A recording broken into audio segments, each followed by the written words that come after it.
आणि हे अवांतर वाचन मिळवण्यासाठी तुम्ही छोटी छोटी पुस्तकं घ्या, महान व्यक्तींचे चरित्र घ्या, आत्मचरित्र घ्या आणि नियमितपणे वर्तमानपत्र वाचा. याचं खूप महत्वाचं आहे. आणि त्याच्या पुढे चर्चा आणि संवाद. तुम्ही चर्चा करा, तुमच्या चर्चा करा, तुमच्या शिक्षकांशी चर्चा करा, तुमच्या मित्रांशी, कुणाशी तुमच्या मनामध्ये ज्या भावना असतात, जे विचार असतात, जे प्रश्न असतात त्याची तुम्ही चर्चा केली पाहिजे.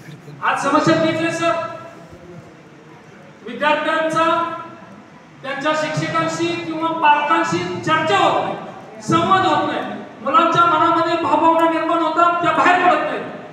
आणि म्हणून मुलं एक टोकाचं पाऊल उचलतात, नैराश्यामध्ये जातात.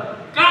तुमच्या मनामध्ये अनेक भावना निर्माण होतात, अनेक विचार येतात, ते तुम्ही चर्चा केली पाहिजे, योग्य व्यक्तीशी चर्चा केली पाहिजे. सगळ्यात पहिला आहे आपला मित्र, त्यानंतर आपले गुरुजी, आई वडील यांच्याबरोबर चर्चा करा, संवाद साधा. तुम्हाला जे वाटतं ना ते तुम्ही विचारा, तुम्हाला जे वाटतं, जे सांगायचं ना ते मनमोकळेपणाने सांगा, बोला, चर्चा करा. तुमच्या प्रत्येक प्रश्नाला उत्तर या ठिकाणी मिळणारच. त्यामुळे तुम्ही काय केलं पाहिजे? चर्चा, संवाद केला पाहिजे. स्किल डेव्हलपमेंटसाठी प्रयत्न केला पाहिजे विद्यार्थ्यांनी. तुमच्यामध्ये काय ना काय स्किल पाहिजे, कलागुण पाहिजे.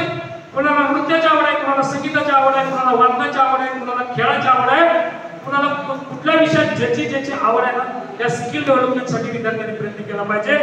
आणि सगळ्यात महत्त्वाचं म्हणजे तुम्ही प्रश्न विचारले पाहिजे. जर तुम्ही प्रश्न विचारले नाहीत ना, तुमचे प्रश्न मनामध्ये तसेच राहतात आणि तेच प्रश्न पुन्हा पुन्हा समोर येतात. म्हणजे 10वीला एखादा प्रश्न तुमच्या मनामध्ये असेल आणि तुम्ही जर भीतीपोटी एखादा प्रश्न विचारला नाही तर तो प्रश्न तुम्हाला पुन्हा येतो आणि तो छळतो तुम्हाला. कारण त्या प्रश्नाचं जोपर्यंत उत्तर सापडत नाही तोपर्यंत तुम्हाला सुटका होऊ शकत नाही. म्हणून लक्षात ठेवा, तुम्ही प्रश्न विचारले पाहिजे. याच्यापुढं विद्यार्थी मित्रांनो, माझी भाषा थोडी जड असेल, कदाचित शब्द थोडे अवजड असतील, पण लक्षात ठेवा विद्यार्थी म्हणून तुमच्यापुढे काही आदर्श असणं गरजेचं आहे. कारण आदर्श असल्याशिवाय आपली वाटचाल होणार नाही. म्हणून लक्षात ठेवा, मी तुम्हाला काही आदर्शांची नावं सांगणार आहे.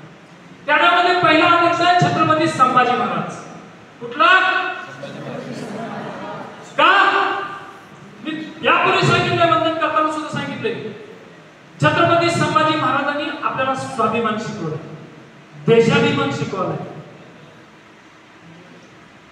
शत्रूने त्यांच्यावर अनेक अन्याय केले, अत्याचार केले, छळ केला, पण स्वतःचा अभिमान, स्वाभिमान, देशाभिमान छत्रपती संभाजी महाराजांनी कधीही घाण ठेवला नाही. म्हणून एक विद्यार्थी म्हणून तुम्ही लक्षात ठेवा, छत्रपती संभाजी महाराजांचा आदर्श ठेवा. तुम्ही स्वाभिमानी व्हाल, देशाभिमानी व्हाल. त्याच्या पुढे स्वामी विवेकानंदांचा आदर्श तुमच्या डोळ्यासमोर ठेवला पाहिजे. कारण एक चांगलं चरित्र या देशाला जर कोणी दिला असेल, आदर्श दिला असेल, ते आहेत स्वामी विवेकानंद. ते इंडियन आयडॉल आहेत. कारण त्यांनी देशभ्रमंती केली आहे, योगाचा अभ्यास केलेला आहे आणि त्यांनी त्यावेळेस म्हटलं होतं की ध्येयाने प्रेरित झालेले केवळ 10 तरुण मला द्या. किती? देहाने वेळे झालेले 10 तरुण द्या, या देशाचं मी पूर्ण चित्र पालटून टाकतो. अशा प्रकारची जर कुणाची वाणी असेल तर ती स्वामी विवेकानंदांची आहे. म्हणून तुम्ही लक्षात ठेवा, तुमचा आदर्श तुमच्यासमोर काय पाहिजे? स्वामी विवेकानंदांसारखा आदर्श पाहिजे. पुढचा आदर्श आहे विद्यार्थ्यांना डॉक्टर बाबासाहेब आंबेडकरांचा. याच्यापूर्वी नाव घेताना सुद्धा सांगितलंय की या देशाला चांगलं संविधान देण्याचं काम डॉक्टर बाबासाहेब आंबेडकरांनी केलेलं आहे. पण ते त्यांनी कधी केलं? खूप ज्ञान मिळवल्यानंतर. खरं तर डॉक्टर बाबासाहेब आंबेडकरांचा संघर्ष हा विद्यार्थी दशेपासून आहे. ज्ञान मिळवण्यासाठी खूप प्रचंड त्यांनी परिश्रम घेतलेले आहेत. ज्ञान मिळवण्यासाठी अहोरात्र कष्ट घेतलेले आहेत. किती डिग्र्या घेतल्या, किती विषयांचं ज्ञान घेतलं. या जगामधलं चौफेर ज्ञान असणारा, ज्ञानाचा महामेरू असणारा जर या जगामध्ये अलौकिक व्यक्तिमत्वाचा कोणी व्यक्ती असेल तर ते डॉक्टर बाबासाहेब आंबेडकर आहेत. लक्षात ठेवा. ज्ञान मिळवण्यासाठी त्यांनी परिश्रम घेतलं, म्युन्सिपलच्या दिव्याखाली अभ्यास केला, अनेक शिष्यवृत्त्या मिळवल्या, परदेशात जाऊन शिकले आणि हे ज्ञान मिळवल्यानंतर स्वतःचा बंगला बांधत बसले नाही, स्वतःसाठी जमीन खरेदी बसले नाही, या समाजासाठी काम केलं. दीन दलित वंचित घटकांना सोबत घेतलं. या देशाला एक मजबूत लोकशाहीची चौकट देण्याचं काम संविधानाच्या माध्यमातून जे केलेलं आहे ते डॉक्टर बाबासाहेब आंबेडकरांनी केलेलं आहे. म्हणे ज्ञान मिळवणे आणि मिळालेल्या ज्ञानाचा उपयोग समाजासाठी देशासाठी करण्याचं काम आंबेडकरांनी केलेलं आहे. म्हणून विद्यार्थ्यांनी आदर्श लक्षात ठेवला पाहिजे. कुणाचा?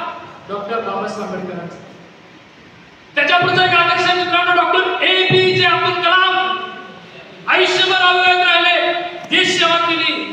देशाच्या संरक्षण व्यवस्थेमध्ये जर मोलाचं काम कोणी केलं असेल या देशामध्ये तर ते डॉक्टर APJ अब्दुल कलामच आहे. पोखरणला अणु चाचणी घेतली.